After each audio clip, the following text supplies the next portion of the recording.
السلام عليكم ورحمة الله وبركاته.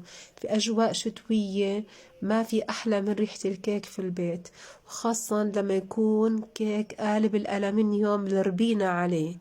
راح أحط لبن بدل الحليب لأنه كانت مقاديره كتير سهلة وبسيطة. شوفوا ما أحلاها. هلأ في بريق الخلاط راح أحط 6 بيضات، 3 معالق فانيلا، معلقة صغيرة خل، كاستين سكر، كاسة زيت، كاسة لبن، وراح أخفقهم بالخلاط. هلأ عم بخلط فيهم. هلأ بروح على النواشف بنزل 4 كاسات طحين، 3 معالق بيكنج باودر، رشة ملح لتعزيز النكهة، وراح أنزل 3 معالق بيكنج باودر، وأنزل السائل على النواشف وراح أخلطهم.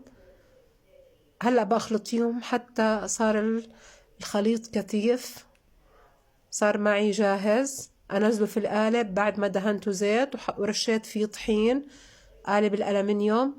فرغت فقاقيع الهواء اللي بيطلع من الخفق، ودخلته على درجة حرارة 180 لمدة ساعة إلا ربع بالرف الوسط.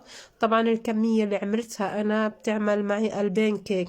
شوفوا كيف طلع هش ولونه كتير حلو أبيض من الخل اللي حطيته، ومساماته شوف كيف بسيطة لأني حطيت كربوني.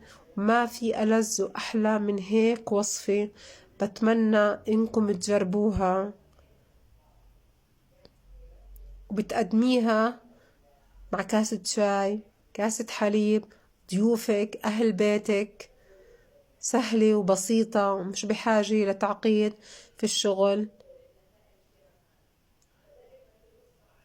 إذا عجبتكم وصفتي اعملوا لي لايك واشتركوا بقناتي وفعلوا جرس التنبيه لدائما يوصلكم كل شي جديد في قناتي.